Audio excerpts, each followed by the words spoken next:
Good morning everyone. आज का topic है डीसी मशीन। प्रीवियस लेक्चर में हमने स्टडी करी थी डीसी मशीन की construction, operation and there types. आज हम डीसी मशीन्स की speed control methods and characteristics के बारे में स्टडी करेंगे। तो डीसी मोटर की स्पीड कंट्रोल करने के जो मेथड्स हैं उससे पहले हमें पता होना चाहिए कि डीसी मोटर की स्पीड की इक्वेशंस क्या होती है। तो स्पीड की इक्वेशंस के लिए हमें ईएमएफ इक्वेशन पता होना चाहिए। तो वहाँ पे ईएमएफ इक्वेशन जैसा दिख रहा है यहाँ पे क्लियर है। ईवी बराबर से P phi N Z over 60A है, जहाँ पे P is a number of pole है, phi is a flux per pole है, एन स्पीड है, Z number of armature conductor है and A is a number of parallel path है। तो यहाँ से अगर हम स्पीड निकालना चाहें तो वो हो जाएगी एन बराबर से E B into 60A upon P phi Z.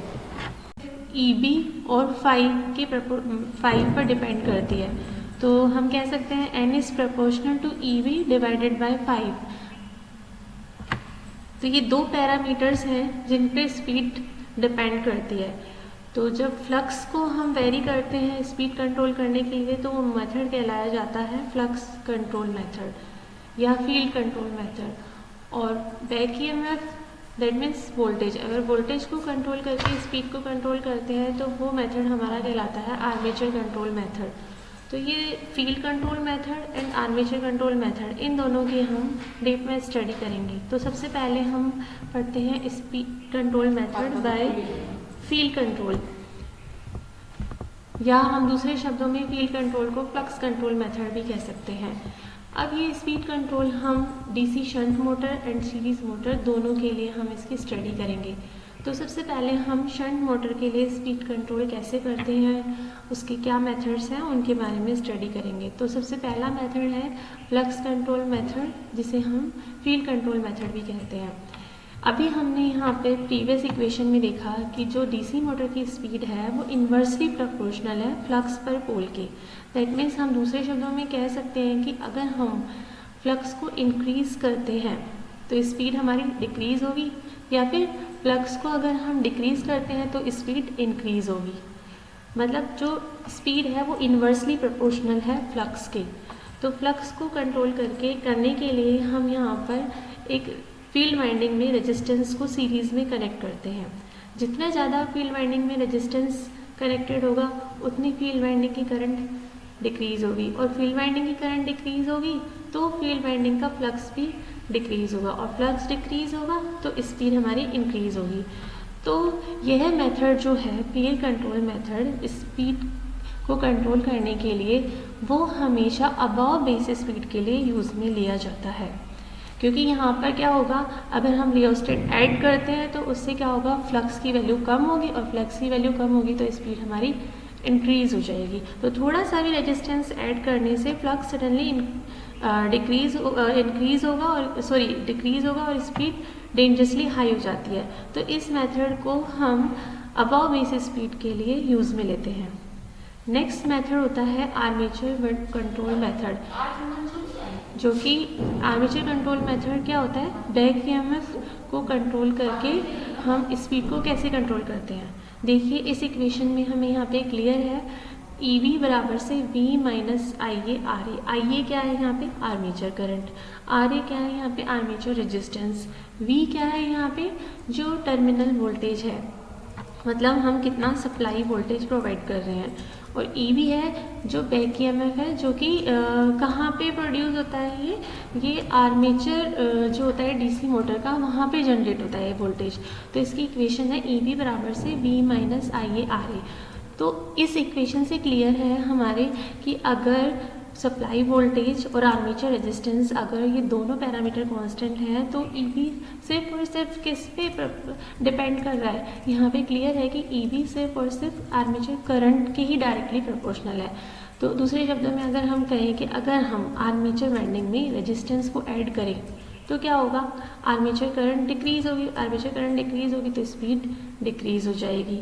तो इस मेथड को करने से क्या होता है, बिलो बेस स्पीड ऑपरेशन आता है। तो यहाँ पर क्लियर है कि अगर हम फील्ड कंट्रोल मेथड यूज़ करते हैं तो अबाव बेसिस स्पीड ऑपरेशन होता है, और आर्मेचर कंट्रोल मेथड यूज़ करते हैं तो बिलो बेसिस स्पीड आता है। फिर थर्ड मेथड होता है वोल्टेज कंट्रोल मेथड, जिसे यहाँ पर दूसरा नाम भी दिया गया है, उसे कहते हैं हम वार्ड लियोनार्ड मेथड। इसमें क्या होता है कि दो मोटर और एक जनरेटर होता है। यहाँ पे इस डायग्राम में क्लियर है कि एक मोटर M1 है, एक मोटर M2 है और एक जनरेटर G है। यहाँ मोटर M2 वो मोटर है जिसकी हमें स्पीड को कंट्रोल करना है, और मोटर M1 वो मोटर है वो DC या AC दोनों में से कोई सी भी मोटर हो सकती है और इसकी स्पीड कांस्टेंट होती है। और यहाँ पर जनरेटर जो है वो दूसरी मोटर से हमारा कपल्ड है जिसकी हमें स्पीड को कंट्रोल करना है। मतलब जो जनरेटर का आउटपुट है वो मोटर के लिए M2 के लिए इनपुट है। तो इसकी स्पीड को M2 की स्पीड को किससे कंट्रोल कर रहे हैं हम? जनरेटर के वोल्टेज से। और जनरेटर का वोल्टेज किससे, मतलब जनरेटर किससे कनेक्टेड है? जो कांस्टेंट स्पीड की मोटर है M1। तो M1 का आउटपुट जनरेटर के लिए इनपुट है। M1 ने क्या किया? इलेक्ट्रिकल एनर्जी को मैकेनिकल एनर्जी में कन्वर्ट किया। जनरेटर से क्या हुआ? मैकेनिकल एनर्जी से इलेक्ट्रिकल एनर्जी आई। मतलब जनरेटर पर जो वोल्टेज प्रोड्यूस हो रहा है उससे हम मोटर M2 की स्पीड को कंट्रोल कर सकते हैं। पर इस मेथड को हम वहाँ पर यूज़ में लेते हैं जहाँ पे बहुत ही सेंसिटिवली मोटर की स्पीड को कंट्रोल करना हो। तो यहाँ पर ये सिस्टम थोड़ा कॉस्टली पड़ता है क्योंकि इसमें दो मोटर और एक जनरेटर सेट यूज़ में ले रहे हैं। तो बेसिकली जो यूज़ में लिए जाते हैं मेथड्स वो होते हैं field control method and armature control method. तो ये दोनों मेथड्स, तीनों मेथड्स हमने शंट मोटर के लिए पढ़े। अब हम नेक्स्ट पढ़ेंगे सीरीज़ मोटर के केस में स्पीड कंट्रोल करने के क्या मेथड्स हैं। तो इसमें भी यही दो मेथड हैं, एक फील्ड डाइवर्टर मेथड और एक armature diverter. Field diverter method field control method ही होता है और आर्मेचर डाइवर्टर आर्मेचर कंट्रोल होता है। बट इसमें करते किस तरह से? फील्ड डाइवर्टर में आप देखिए सीरीज जो फील्ड होती है, फील्ड वाइंडिंग, उसके पैरेलल में हम एक रेजिस्टेंस, वेरिएबल रेजिस्टेंस कनेक्ट करते हैं जिसे हम क्या कहते हैं? डाइवर्टर। और आर्मेचर कंट्रोल मेथड में हम आर्मेचर वाइंडिंग के साथ सीरीज में टैप्ड फील्ड वाइंडिंग कनेक्ट करते हैं जिसे हम आर्मेचर डाइवर्टर में आर्मेचर वाइंडिंग के साथ एक वेरिएबल रेजिस्टेंस कनेक्ट कर देते हैं। तो ये कहलाता है हमारा आर्मेचर डाइवर्टर मेथड। तो यहाँ पे इस फील्ड वाइंडिंग के जो पैरेलल में डाइवर्टर लग रहा है उसके रेजिस्टेंस को वेरी करने से यहाँ पे स्पीड को हम कंट्रोल कर सकते हैं। और आर्मेचर डाइवर्टर में इस रेजिस्टेंस को वेरी करने से आर्मेचर करंट वेरी होगी और आर्मेचर करंट वेरी होगी तो मोटर की स्पीड को हम यहाँ पर कंट्रोल कर सकते हैं। तो ये दो मेथड्स थे यहाँ पे, field diverter method and armature diverter method. Basically है इसमें भी वही कि फील्ड डाइवर्टर मेथड में यहाँ पे अगर फ्लक्स को कम करते हैं तो स्पीड इंक्रीज हो जाती है। तो फील्ड डाइवर्टर मेथड भी अबाव बेसिस स्पीड के लिए और armature diverter method below basis speed के लिए है। तो ये दो मेथड्स थे सीरीज मोटर की स्पीड कंट्रोल करने के। तो इस तरह से हमने डीसी मोटर्स में शंट मोटर और सीरीज मोटर के स्पीड कंट्रोल करने के मेथड्स की स्टडी करी। अब नेक्स्ट टॉपिक जो है हमारा वो है कैरेक्टरिस्टिक्स ऑफ डीसी मोटर, कि डीसी मोटर्स की क्या कैरेक्टरिस्टिक्स हैं। तो तीन मेनली कैरेक्टरिस्टिक्स होती हैं डीसी मोटर की, चाहे वो शंट मोटर हो या सीरीज मोटर हो, इवन चाहे वो कंपाउंड वाउंड मोटर हो, तीन तरह की कैरेक्टरिस्टिक्स होती हैं। तो वो कौन कौन सी हैं? नंबर 1 है torque versus armature current characteristic, number 2 है speed versus armature current characteristics, और थर्ड है स्पीड वर्सेस टॉर्क कैरेक्टरिस्टिक। तो सबसे पहले हम पढ़ रहे हैं torque versus armature current characteristic कैसे आती है।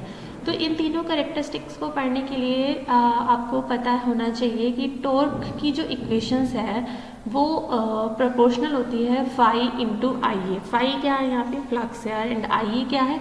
आर्मेचर करंट है। अब आप देखिए, अगर हम सीरीज मोटर के लिए अगर बात करें कि टॉर्क और आर्मेचर करंट की कैरेक्टरिस्टिक्स कैसे होती है, तो आप लोग जानते हैं कि फील्ड जो फ्लक्स है वो किसके प्रोपोर्शनल होता है? फील्ड करंट के। और जब सीरीज मोटर की बात करते हैं तो फील्ड करंट और आर्मेचर करंट दोनों इक्वल है।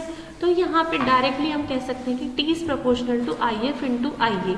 तो T is proportional to IA square भी कह सकते हैं या T is proportional to IF square भी कह सकते हैं। तो टॉर्क वर्सेस आर्मेचर करंट का कर्व कैसा आना चाहिए सीरीज मोटर के लिए, वो आना चाहिए पैराबोला। तो यहाँ पर देख सकते हैं आप टॉर्क वर्सेस आर्मेचर करंट का कर्व किस तरह से है। इंक्रीज मतलब आर्मेचर करंट को इंक्रीज करते हैं तो टॉर्क डायरेक्टली प्रोपोर्शनल है आर्मेचर करंट स्क्वायर के, तो वो इंक्रीज होगा। नेक्स्ट कैरेक्टरिस्टिक है हमारी स्पीड वर्सेस आर्मेचर करंट। तो अभी हमने यहाँ पर लास्ट स्लाइड्स में हमने पढ़ा था कि स्पीड आर्मेचर करंट के इनवर्सली प्रोपोर्शनल होते हैं, क्योंकि N is proportional to E B upon 5 अभी हमने पढ़ा था यहाँ पे। और ई बी क्या होता है, आर्मेचर करंट के प्रोपोर्शनल है। जो स्पीड ई बी है वो आई ए के इन्वर्सली है, तो स्पीड भी क्या हो गई, आर्मेचर करंट के इन्वर्सली प्रोपोर्शनल हो गई। तो यहाँ पे कर्व कैसा आएगा, स्पीड और आर्मेचर करंट का इन्वर्सली प्रोपोर्शनल आएगा, कि अगर हम आर्मेचर करंट को बढ़ाएंगे तो स्पीड की जो वैल्यू है वो स्पीड जो है मोटर की वो डिक्रीज होगी। फिर थर्ड कैरेक्टरिस्टिक आती है स्पीड वर्सेस टॉर्क कैरेक्टरिस्टिक। कैसे होती है, देखिए अभी हमें पता है कि n is proportional to E B upon 5, right. And torque क्या होता है, टॉर्क और ई बी में क्या रिलेशन है, टॉर्क और ई बी में इन्वर्सली प्रोपोर्शनल का है। तो स्पीड और टॉर्क में भी क्या हो गया, क्योंकि हम जानते हैं P बराबर से ओमेगा टी, ये हमें पता है कि एक फॉर्मूला होता है।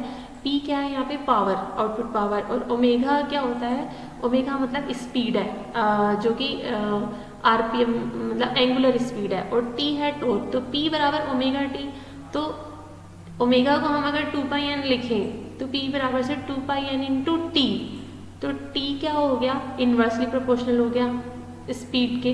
तो टॉर्क और स्पीड की कैरेक्टरिस्टिक कैसे आएगी, वो भी इन्वर्सली आएगी। तो ये 3 कैरेक्टरिस्टिक है, armature current versus torque, armature current versus speed and torque versus speed.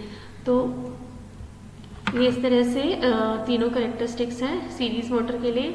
और अब बात आती है शंट मोटर के लिए। तो शंट मोटर के केस में फ्लक्स जो है वो कांस्टेंट होता है। तो torque versus armature current characteristics कैसे आएगी, अगर ये पैरामीटर कांस्टेंट है तो टॉर्क सिर्फ और सिर्फ आई ए के प्रोपोर्शनल होगा। तो यहाँ पे एक तरह से कर्व जो है वो लीनियरली इंक्रीजिंग कर्व होगा। तो टॉर्क वर्सेस आर्मेचर करंट का कर्व जो यहाँ पे पैराबोलिक इंक्रीज हो रहा था सीरीज मोटर में, वो यहाँ पर लीनियरली इंक्रीज होगा।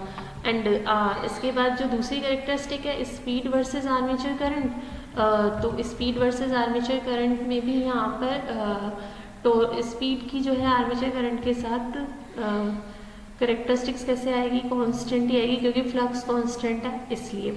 और थर्ड है स्पीड वर्सेस टॉर्क कैरेक्टरिस्टिक, तो वो इन्वर्सली ही आएगी। तो इस तरह से, क्योंकि शंट मोटर जो होती है ना वो एक कांस्टेंट स्पीड मोटर कहलाती है, तो इसलिए यहाँ पे स्पीड जो है वो बहुत ज़्यादा इंक्रीज नहीं होती है पैरामीटर्स के साथ। तो आर्मेचर करंट के साथ तो कॉन्स्टेंटली आएगी इसका कैरेक्टरिस्टिक, और टॉर्क के साथ बहुत कम यहाँ पे डिक्रीज होगी, बट कॉन्स्टेंट ही रहती है इसकी कैरेक्टरिस्टिक्स। तो ये 3 कैरेक्टरिस्टिक्स हमने DC series and shunt motor के लिए स्टडी करी है।